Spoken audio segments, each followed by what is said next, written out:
Hi there, how we doing? I am sat in the comfort of my car. I'm having a busy day today, sitting on my backside.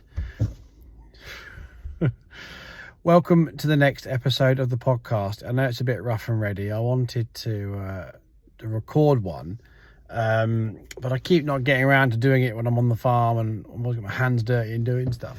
Thought actually today I've been on the radio with the BBC this morning talking about the new website, and later on I'm on another radio show, but I'm having a little bit of a gap in between, so I thought it might be a cool idea if I just use the time in the middle whilst I'm out and about. I've been doing deliveries and I'm just stopping for a spot of lunch and things like that, so I thought maybe I could use this time to do a quick video and podcast at the same time. I thought I could kill two birds. How are you all doing?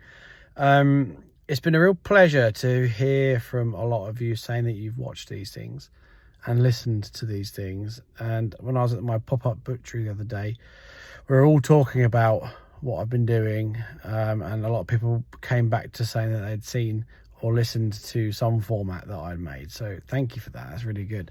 And when we've been coming down to the butchery, that's been really nice. I had a lot of support for our new venture, which is great.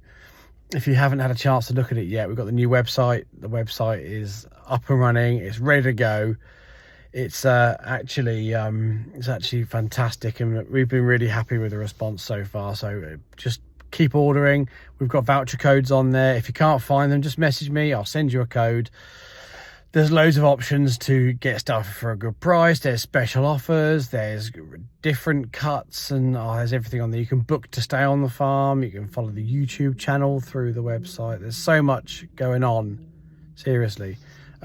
So you might wonder how I've done this. I've actually mounted this in the headrest of the front, which works really well. So hello, brilliant.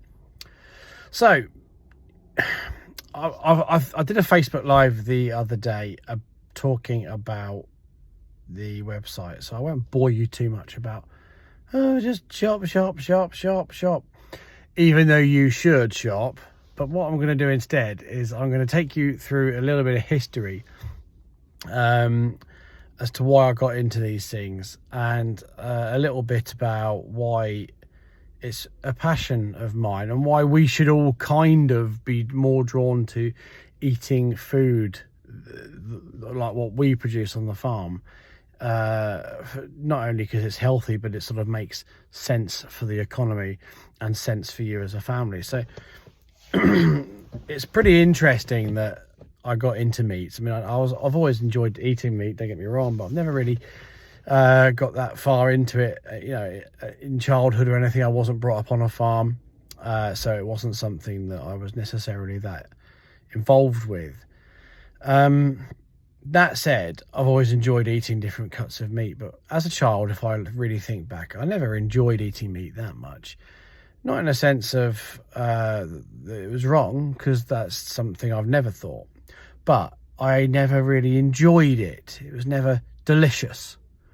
I never ever thought to myself, this is delicious.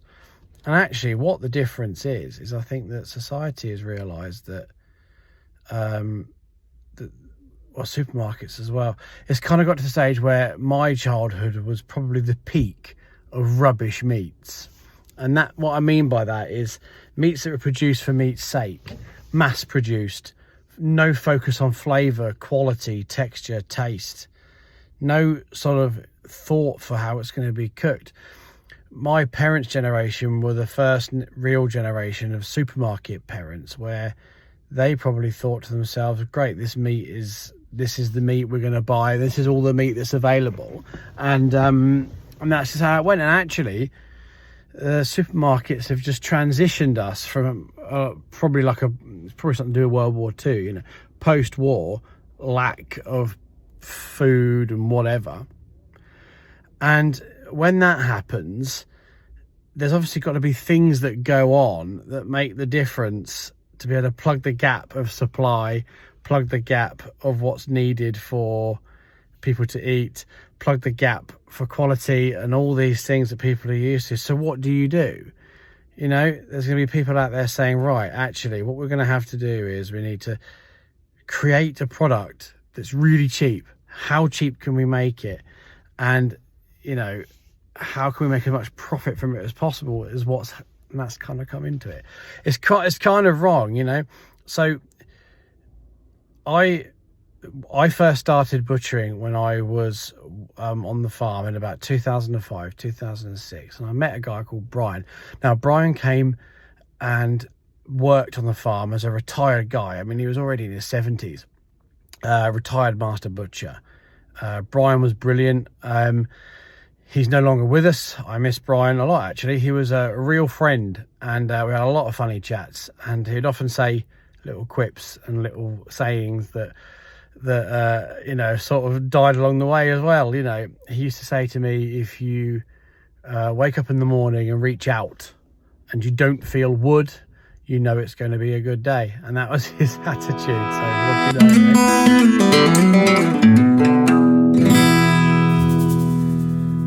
If I was to teach butchery, I would say start with the animal that you have in most abundance, but also the animal that you can use up if you make mistakes a lot easier. For us, we were making a lot of sausages, loads of them. So cutting up a pig wrong or doing something wrong on a pig, it didn't matter as much, because you go, oh, we're just going to put it in sausages. So when Brian was working on cutting beef or cutting a lamb or whatever, I would notice as well, it was exactly the same within reason as how you do it on a pig. I mean, beef's slightly different because it's so big, but in essence it is quite the same. Like sirloins on a beast are still the same as like a pork chop on a pig. Top side of beef, for example, is the same on a pig, but it's just smaller and you don't normally separate them. So that's how I learned how to do a lot of the butchery, is by cutting up pork for sausages. And over time, if I wasn't sure or didn't know how to do something, I would say to Brian, what are you doing there? How'd you do this? What cuts this? And I just did that for years. I never necessarily did an apprenticeship, but I mean, as looking back now, I kind of did, you know, without even realizing. I was just trying to, I don't know, save wages by learning myself. I wasn't really thinking I'd ever be a butcher or ever really do it that much. So I was doing that for a while, and then, I mean, my father-in-law used to make a lot of sausages for the farm, and then it come to like a harvest time, maybe 2006, 2007, and he used to do all those little jobs as well. And I think he said, well, I'm going to be too busy to do it. I mean, and so do you want to, you know, take the helm of doing these bits? And I said, yeah. I mean, I've never said no to pretty much anything. I've always been and even if I don't think I can actually do it, I'll still say yes, and then just work out how to do it before the time comes. You know, that's how I've always been. And should adjust the camera a bit there, that's better. And so that's what happened. And then so I started making a lot of sausages. That's not something you learn overnight, and yeah, linking them is quite tough, and it's sort of like riding a bike. Once you've got it, but it's quite fiddly to learn. So yeah, well, then what really happened is I kind of fell in love with butchery, and a bit like I was saying at the beginning of this video podcast, was like when we started doing our own meats. I mean, we had our own pork at this time, and then we started doing, you know, some lamb and maybe some beef and whatever. And sometimes the lamb was from our farm, sometimes it wasn't. And it's not like it is now, where we try and focus on solely Radmore produce. It was more of we'd buy from local farms if we couldn't get it from us, and things like that. And I'd like started to taste real roast pork, and I'd be like, oh my god, this is amazing. What the hell, you know? My childhood was that pork was all right, but I was never like, oh my god, what is this? And what I realized, the more I looked into it and the more I spoke to our customers in our shop and things like this, was that supermarkets have been mistreating the meat with injections of solution, whether it be sugar or salt or whatever, just to pump it up. So you might have had a pork in the past from a supermarket and notice all the white weird stuff comes out of it, or it tastes a bit sort of odd and poached or fluffy on the inside, and that is why. Also, supermarkets believe that the customers don't want fat pigs. So what's happening is we've lost our relationship with what fat is for eating. So like, again, my childhood was spent being told fat was bad. You shouldn't eat fat, low fat, everything, right? And I know I sit here like a chubbalub, but yeah, I said chubbalub. But the actual fact of the matter is, it's not necessarily the fat that's the issue. So more recent years, people are starting to go, hold on a minute. And I think they're having that same moment that I do when they buy our meats. They go, oh my God, this is how it's supposed to taste. One of the biggest responses we used to get was when we did our own chicken or our cockles for Christmas. People used to call our cockles chicken plus, or like it used to taste like stock, like really chickeny, the same way like you get a beef stock, it's like intensely beefy. And I started to realise that actually there's no secret to it. It's just you've got to buy the right stuff. It's got to be good quality. It's got to be from a reputable source, someone who cares like us. So that's really how I got into it. And as time's gone on, I've got more interested in it and I enjoy it even more. And we then, as time went on, the pig farm started to, my father-in-law started to try to retire from pig farming slightly. He didn't want to, I mean, they're quite physically demanding. We're losing money. They weren't, you know, my father-in-law's never been one to shy away from the work. So that wasn't necessarily the reason he stopped. But it's really hard on you every single day to be making no money from, because the markets just weren't good enough for pork.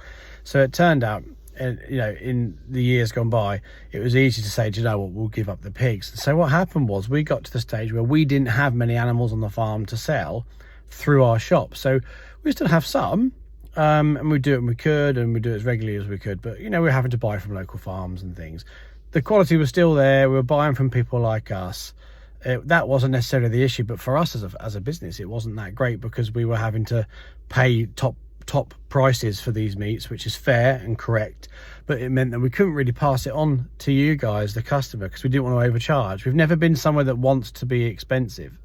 You know, we've never wanted to overcharge. We've always felt embarrassed if something's too expensive. And there's been times I bought things in and gone, oh my God, I can't charge that for it. And I've made a loss on it just because I want you, the customer, to be happy with because I think a lot of our customers, the price isn't the reason they buy our meats. They're not necessarily thinking, I want a cheap cut. And we're not the place to come if you want cheap necessarily, because you could probably find plenty of places that are cheaper than us.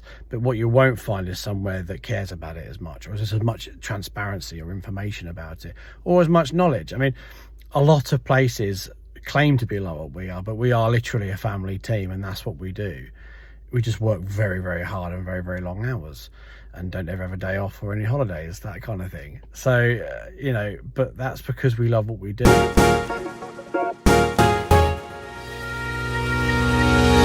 So it's a really interesting concept. And I said at the beginning of this podcast, why should we eat more meat? The question I suppose I should be asking is, why, if we eat meat, should we eat meat from farms like us? Well, it's a really split question, and it's a misleading question in a lot of ways. I'm doing it for the benefit, really, of myself, to show how good we are. But if we take it back to just generally how farms are, the whole structure of farming is set out incorrectly in this world. We as farmers aren't compensated properly for our produce. This is something that drives us mad. Every single farmer you speak to, you'll realise it drives them absolutely mad. So let's just say you're a builder, and you're someone that does extensions regularly, and you work really, really hard, and it's your life. It's what you've always done, and also remember, it's all you know. If you're a builder, chances are you've always done it, and that's what you plan to do, because that's the main thing you know. Now imagine being a builder and going to a house and saying to them, the customer saying to you, I want this extension. I want it to be like this, and because this is what we always do. This is the kind of thing we want. And everyone on my road has got one on their house as well. And you go, okay, that's great. And in your head, you're saying, okay, this extension is going to be probably about £20,000 cost to me. Plus, I need money for wages, money for fuel. I mean, if I take any money out of it, I'll probably make minimum wage. If I'm lucky, it's going to be 25 grand. And the customer says, and I'll pay you 10. And then you go, hold on a minute. I don't think so. But then you realise if you don't take that 10, all the materials you've got in the yard are going to spoil that week straight away. So let's say you've got perishables in stock in the builder's yard or whatever. You have to use them within a certain amount of time, otherwise they just go up, they just spoil. That's the kind of thing that happens on a farm. Back in the days of like when we used to supply an abattoir as a family farm, they would know, it would be some big supermarket chain like Tesco or something, they would know what a pig costs you to produce. Let's say a pig costs you as a farm, your break-even point on a pig was £100. Okay, so every single pig you've ever, you feed it, whatever. And the supermarket knows this, but what they know, it's a bit like I was saying about the builder's timber yard thing, that pig is ready and finished. That's how meat works. Sometimes if you leave them longer, they'll grow too big and the supermarkets say they just don't want them, but they do really want them. But what they're really saying is if they get too big, we'll just pay you less for them. 2, you've then got to feed that animal for longer if you don't sell it that day, knowing you'll get a docked price, because that's what supermarkets say. But also supermarkets know full well that day you need it gone because of the previous things I just said. So they say, we'll give you 90 quid for each pig. Take it or leave it. And in fact, there's not even any leave it. You just are forced to take it because you need the money coming in. And you hope that next time the price is a bit better. And that happens every single week for farms. Not for us, because we don't produce on that large scale anymore. And that's why we don't, because it wasn't reliable. I only supply one place and they're fantastic because they pay above the market value because they understand the quality. They don't fluctuate too much. They pay good, solid prices. I don't sell too much to them because all of it pretty much goes to you guys. But it's the abattoir we deal with for our farm, and they are sometimes buy our surplus, and that's great. And that's the way it should work. What we don't realise is we're told what we like by big companies and supermarkets. We all, for years when I had my shop, we had customers coming in asking for specific varieties of vegetables, or like e.g. Maris Piper potatoes or Cox apples. There's a huge variety of potatoes and apples out there. As we know, I'm sure a lot of you listening or watching this know that. Of course you do, because the fact you're even watching this is you're relatively interested in food. But the fact of the matter is there's nothing wrong with any of those other varieties at all. It's just that in a supermarket, it's probably easier to store, grow and sell Maris Piper potatoes and Cox apples because they're the one that lasts the longest and supermarkets can flog the best.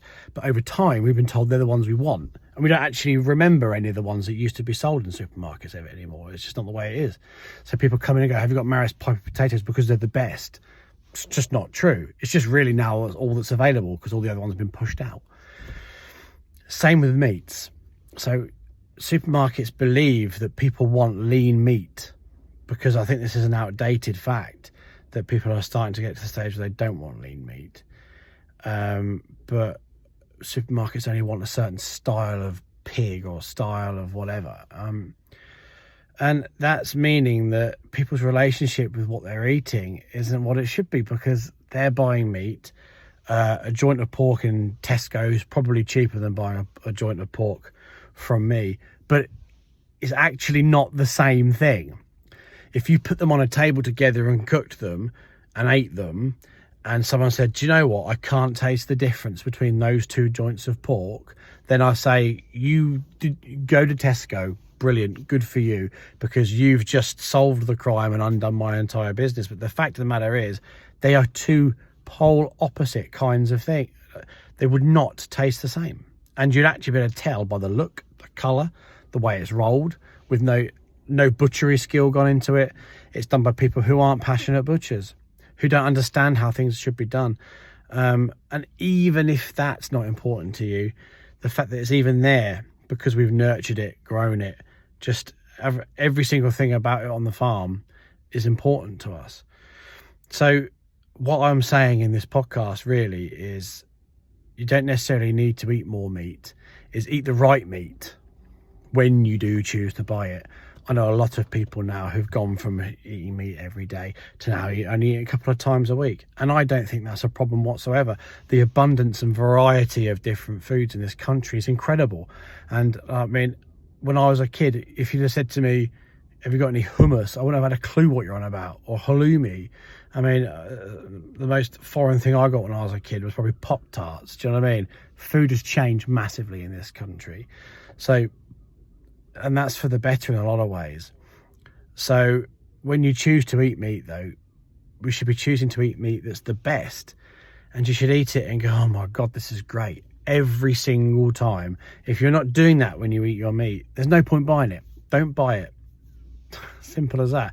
It shouldn't be something that's just thrown in and standard, like you know, and I don't even know what I'm on about with foods, because how we do with food a lot of the time is I always want to buy the thing that I really like, and I would rather not have it at all. Like I've started buying that wild farmed bread when I go into a shop when I see it, because I really like their ethos that they're doing with the wheat and the cropping and things like that. And that's how it started. But when you buy the bread and you put it in the toaster or whatever, or I mean, I'm not a massive fan of sandwiches, so I'm a toast guy. It is better. It is different. Yeah, it costs more, but it costs more compared to other bread. It doesn't cost half of a Starbucks coffee. So it's really about our priorities, isn't it? So a lot of people go out there and I had a guy the other day I was listening to the football on the radio, and someone went out there and bought a ticket to the final for the football for 1,500 quid. Well, you could buy 3,000 loaves almost of that bread for that. And that's what, 90 minutes of enjoyment, and you've got probably the rest of your life of enjoyment in the freezer. It's a priority thing, isn't it? So for me, it's a priority that we're trying to make sure that we're offering the best, and when you eat it, it's the best. And that's why you should eat meat, you know. I know there's people out there saying about the problems with emissions, sustainability issues and things like that, but I think it's picking sides, isn't it? And a lot of the time it's like I see things comparing Tesla to petrol vehicles all the time, and you'll see one person saying you shouldn't buy a Tesla because it uses all this, you know, to make the lithium ion batteries, and then the person who has a Tesla says no, your fossil fuels are rubbish because you use all this material. And the fact of the matter is, we're an unsustainable place. Humans are unsustainable beings. Everything we do has an impact or a consequence. We're kind of brought up in a society, in a world where we don't realise that's the case until we look around us, that I'm filming you on an iPhone that probably took 20 tons of raw material to make, sat in my vehicle that took 200,000 tons of raw material to make. You know, recording it to a cloud that's attached to servers that took 200,000 million tons to make. Where do you draw the line? So really, a lot of the time, it's not worth falling out about with other people. Really, you should be picking your side. You really shouldn't be picking sides. You should really just be looking at what you do. Because if you truly believe in sustainability, you don't need to shout too much about it. You just need to do what's right. Because at the end of the day, you look at yourself in the mirror, don't you? It's only you who's lying to yourself if you don't do these things. Little things like when I do my cooking at home, I like to make a stock with the leftovers. It's not something that I particularly shout about. I've actually got a recipe on YouTube about it, I suppose, so you could argue I do, but that's not really what I've done it for. It's more that because I hate the fact that something has been alive and we've cooked it and eaten it and there's still something left that could be taken from it. It's a waste. So I think really, if you're the sort of person that hates waste, your outlook on life could be a lot better. It means you're a lot, you know, generally you'll probably use things up and you won't consume as much. And I think it's about educating people from everywhere to being like that. I think there's a lot of people out there. I'm not claiming to be a sustainable guru, by the way. This is not what this is about. But what I am saying is, if you want to be sustainable, you sort of can't ever be at the top of the tree with your holier than thou kind of attitude, because nobody can be that. That's like I was saying about every single person who tweets or posts on social media against another one, like I said, is negated by the fact they're doing it on a phone, which is also unsustainable, shipped across the world on a boat. I mean, you could pick fault with anything if you want to, so let's just stop picking fault. That's what I think. If you stop picking fault with everything and each other, then a lot of the times I think to myself, the world would be a much happier place. But then we need to look at ourselves and what we're doing. I'm always looking at what we're trying to do with our animals and our farm, and what we're doing is producing something that's healthy for people and good for people, promoting the right message and going the right direction. We might never ever make a huge success of what we do. We'll probably never be a huge big company, and I don't think I ever would want to be. But if we even get to the levels of success where someone can look at what we do and even replicate or try and do their version of it, we're obviously doing something right. And if I just make one more person take 5 seconds to think about their impact on, you know, why they're going to eat meat, and it's worth it. And you know, we're losing contact with our food. We've lost touch with the fact that animals are slaughtered and we eat them.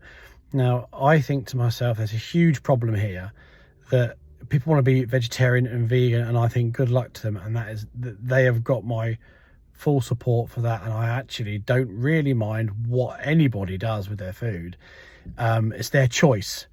But I think if you're going to be vegetarian or vegan, buy the best, buy the most sustainable, and try and make it good, you know, because a lot of the time to make vegetarian or vegan meals is really, really difficult without it being, you know, less sustainable than actually eating locally sourced meats or grass-fed animals, because they obviously just eat grass, you know. So there's a lot of that going on with this debate, and that's not the debate I'm getting into, by the way. I just want everyone to know that. But it's more that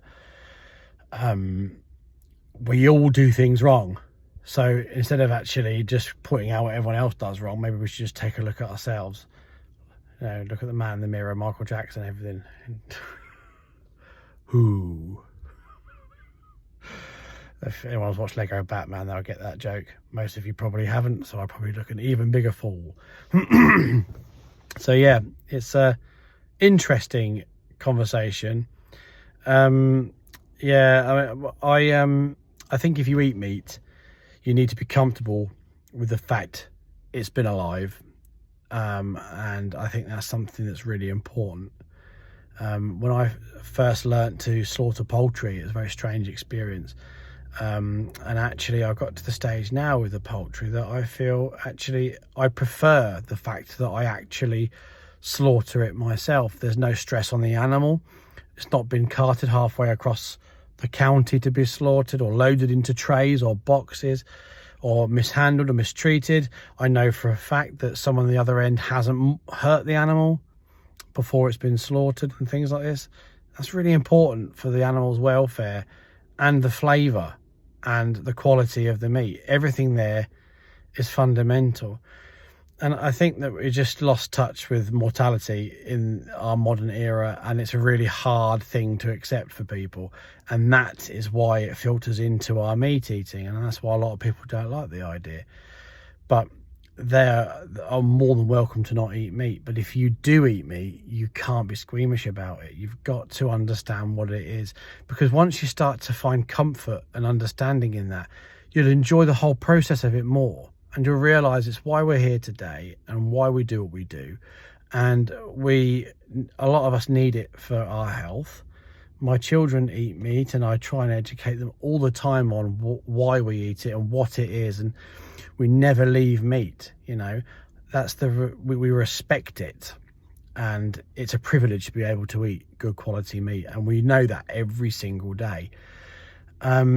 So, you know, the message for that really, in my opinion, is if you eat meat, you've got to really be on board with it, and not shy away from it, because actually understanding it will make your whole experience of eating meat better, and it'll probably force you to buy better quality meat. I think a lot of the problem with mass-produced meats is the fact that we don't realise we're eating them.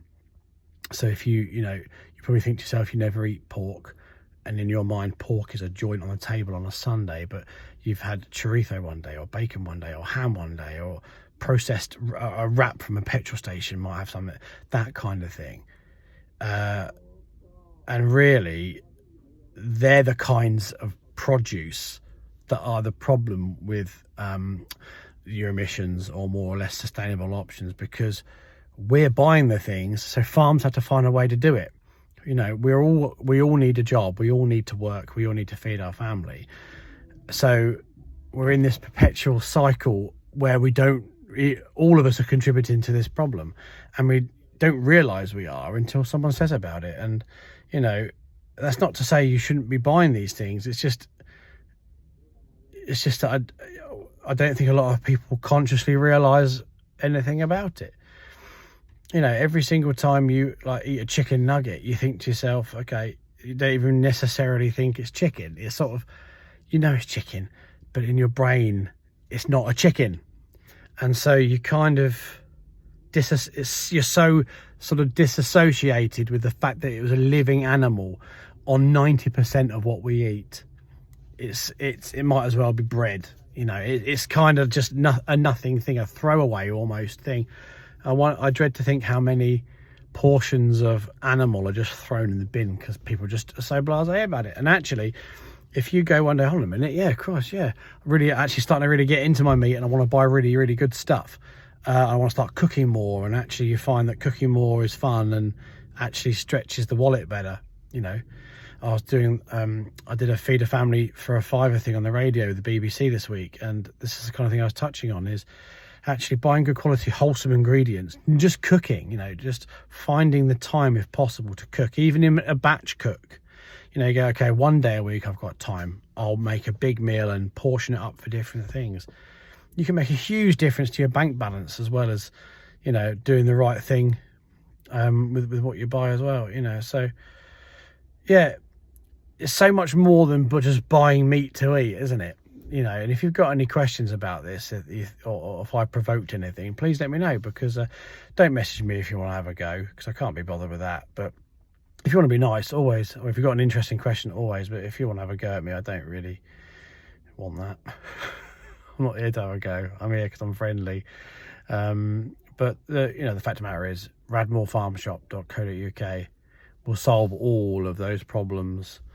Even if you want to know the real nitty-gritty, even if you want to know slaughter practices, if you genuinely want to know what goes on, we can tell you, we can let you know. We're an open book, and that's the thing. If we carry on the way we are, doing what we do will become normal, widespread, and people will start to understand it more. It might make our business redundant, but at least our little mission has worked. But for now, we need the farm to survive, so it can stay in the family, which is, the farm's been in the family for 100 years, and we're not going to be the generation to get rid of it. And that is what we're fighting for. If we're not careful, this country will just be a holiday park where farms are only there for people to visit, and there's a token animal because people like to just touch an animal every now and then and stroke its head. There won't be any farms left in this country if we don't keep pushing and supporting the industry that has kept us at the top of the tree, for so many years. We don't want to be outsourcing excuse me, our production to other countries with substandard conditions, substandard supply chains. And also you want this country to thrive, and if we have that attitude, we'll all thrive together. And I think that's a really important message. So if you don't want to use our website, that's one thing, but if you are going to go out one day and you go shopping, and I want you to look at the produce on the shelves, and at the very least buy one with a Union Jack on, and really think about the next thing you buy, because it's actually a really interesting and really cool thought process and journey to go on. And it's something I've done for nearly 20 years, and I still to this day still find things out and find an interest in it, because there's nothing more important than what fuels your body and keeps you alive.